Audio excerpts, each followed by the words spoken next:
মানিকগঞ্জের হরিরামপুরে অবৈধভাবে চলছে হাট, যে কোনো মুহূর্তে রক্তক্ষয়ী হতাহতের আশঙ্কা। স্টাফ রিপোর্টার মোহাম্মদ দেলোয়ার হোসেনের তথ্যচিত্রে বিস্তারিত আয়েশা আক্তার। মানিকগঞ্জ জেলার হরিরামপুর উপজেলার প্রাচীন ও ঐতিহ্যবাহী ঝিটকা বাজারে সরকার নির্ধারিত জায়গায় পেঁয়াজ মরিচ বাজার পরিচালিত হয়ে আসছে দীর্ঘদিন ধরে।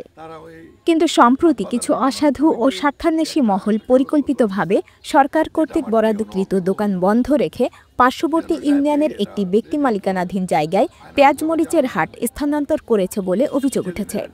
এতে বাজারের স্বাভাবিক কার্যক্রম মারাত্মকভাবে বিঘ্নিত হচ্ছে এবং ইজারাদার সহ সংশ্লিষ্ট ব্যবসায়ীরা ক্ষতির সম্মুখীন হচ্ছেন।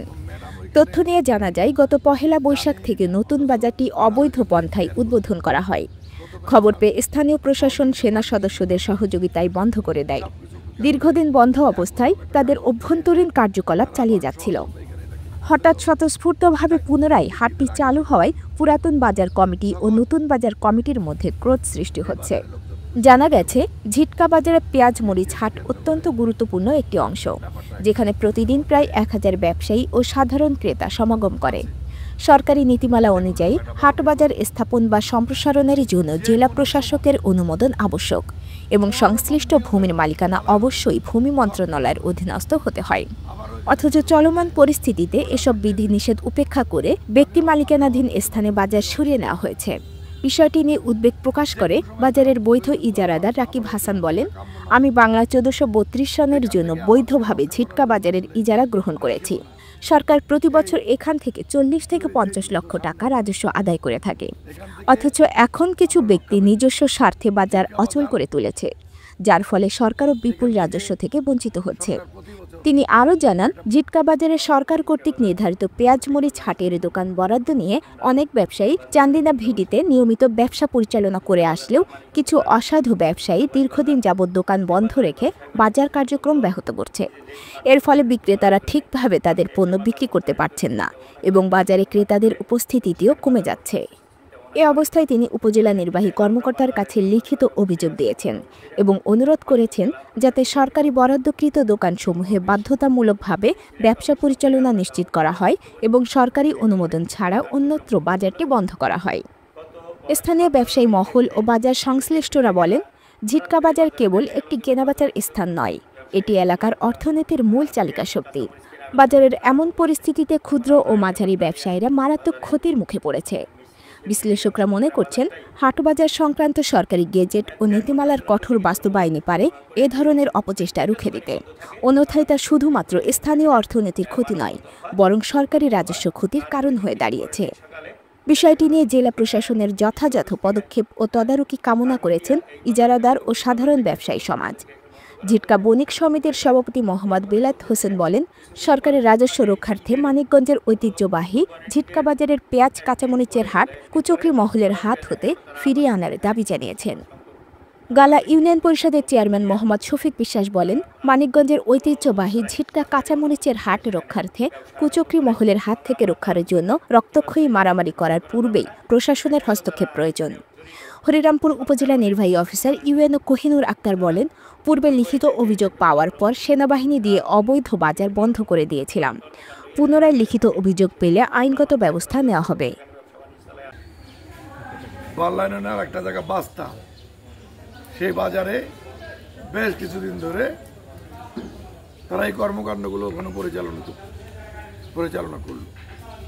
হঠাৎ করে এসে তারা কোর্ট থেকে একটা পারমিশন নিয়ে আসছে, এই যারা কি দিতে পারে, তারা ওই হাটবাজার বিপণন কমিটির কি একটা কাগজপত্র আনছে, যেটা আমার টিওনো অকেবহল না। টিওনো সাহেবকে এটা রীতিমতো আইনানুগভাবে জানানো হয় নাই। যেদিন এটা টিওনো সাহেবের কাছে ওইখানকার লোকজন আসছিল, কর্তৃপক্ষ আসছিল, তখন আমি এখানে উপস্থিত ছিলাম। ম্যাডাম ওইখানে জানেই না, অথচ ওনার ওইখানে এখতিয়ার কর্তৃত্ব, প্রথমেই ওনার সহযোগিতা পারমিশনের দরকার আছে। সব কিছু উপেক্ষা করে যা ওরকম একটা কাগজ নিয়ে এসে তারা আবার সহদর্পে এখানে এটা কিনতেছিল। ঠিক ঈদের আগে শুরু করল, তখন এই বাজারে লোকজন পুষে উঠলেও ঈদকে কেন্দ্র করে ব্যাপারটা একটা স্থিমিত পর্যায়ে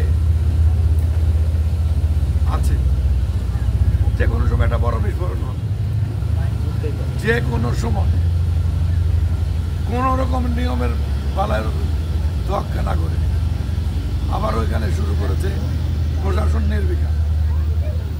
আমিও বুঝতে পারতেছি না এই রহস্যটা। যে কোনো সময় একটা রক্তক্ষয়ী যুদ্ধ আবার হতে পারে, যেটা কাম্য নয়। এখান থেকে আমাদেরকে রক্ষা করার জন্য আসলে মনে হয় কেউ না।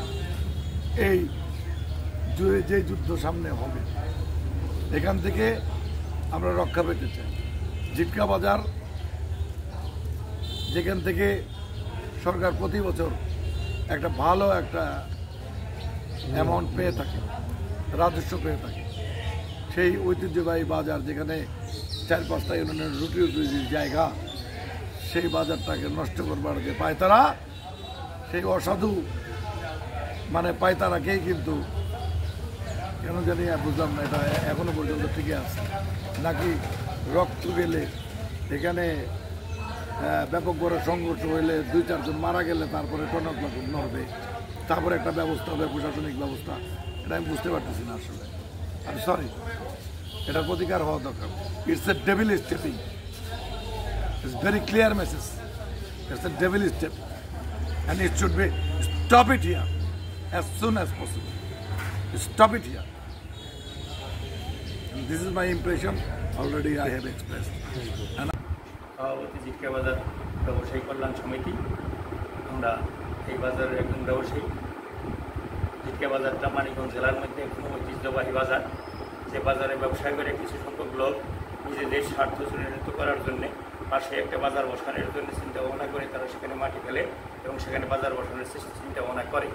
এই পরিপ্রেক্ষিতে আমরা যারা ব্যবসায়ী আছি, আমরা ব্যবসায়ীরা মানিকগঞ্জ জেলা প্রশাসকের নিকট টিওনো অফিস, এই সিলেক্ট অফিস, সব জায়গায় আমরা এটা দরখাস্ত করি এবং সেই ব্যাপারে কিছুদিন কার্যক্রম বন্ধ ছিল। এবং গত 17ই এপ্রিলে এরা হঠাৎ করে বাজারে দেখা গেল যে ওই বাজারে কিছু ব্যবসায়ী তারা পেঁয়াজ কাঁচামরিচ কেনা বেচা আরম্ভ করছে। তখন আমরা এই ব্যাপারটা নিয়ে বাজারে মিছিল মিটিং এবং পুরা বাজারটাই 1-1.5 ঘন্টার জন্য প্রতীকী ধর্মঘট করে দিই এবং প্রত্যেকটা দোকানই বন্ধ থাকে এবং আমরা মিছিল মিটিং করি এবং সেখানে মানববন্ধন হয়, বক্তব্য হয়। তার পরিপ্রেক্ষিতে পরের দিন সকালে দেখা গেল ডিসি অফিস থেকে আর্মি দিয়া এই বাজারটাকে ওই বাজারটাকে এসে বললো তাদেরকে এখানে বন্ধ করার জন্য এবং সেটা বন্ধ করে দেয়। এইভাবে চলতে থাকে। কিছুদিন পর আগে এই যে ঈদের গত কুরবানির ঈদের একদিন পরে হঠাৎ করে দেখা গেল তারা আবার সেখানে কিছু সংখ্যক ব্যক্তিগত লোকজন নিয়ে কোনো অনুমোদন ছাড়াই, সরকারি অনুমোদন ছাড়াই সেখানে ব্যবসা আরম্ভ করে এবং আমরা তার জন্য প্রতিবাদ করি যে না, এখানে ব্যবসা করা যাবে না। কিন্তু দেখা গেল যারা এখানে জড়িত সংখ্যায় অনেক, যারা কী বলবো, এদেরকে বলা বড় মুশকিল। বিভিন্ন রকম কর্মকাণ্ড এরা করে থাকে। সেই সমস্ত প্রলোভন দিয়ে তারা জোরপূর্বক সেখানে ব্যবসা বাণিজ্য চালায় আসতেছে। আর তারপরে থেকে আমরা সরকারের কাছে আমরা বারবারই আবেদন জানাইছি। কয়েকদিন আগেও একটা আসছিল, টিভি চ্যানেলে আসছিল, সেই টিভি চ্যানেলে আমরা বলছি যে আপনারা এই বাজারটা বন্ধ করে এই বাজারটা যাতে হয় এক জায়গায় থাকে, সেই জিনিসটা আমরা চাই এবং আমরা সরকারের কাছে এবং মানিকগঞ্জ জেলা প্রশাসকের কাছে এবং সকল কেবল প্রশাসনিক কর্মকর্তার কাছে আমরা চাই যে বাজারটা যেন এক জায়গায় থাকে, বাজারটা যেন দ্বিখণ্ডিত না হয়। এবং সেখানে দ্বিখণ্ডিত হইলে দেখা যাবে যে এর মধ্যে অনেকে ইন্ধন যোগায় ঝগড়াঝাটির সৃষ্টি হইতে পারে এবং যার পরে কিছুদিন আগেও একটা ঝগড়াঝাটি হয়ে গেছে এবং সেইটা যেন দ্বিতীয়বার আর না ঘটে, যার আমরা এর প্রতিকার চাই এবং বাজারটা যেন এক জায়গায় থাকে এটি চাই। ধন্যবাদ।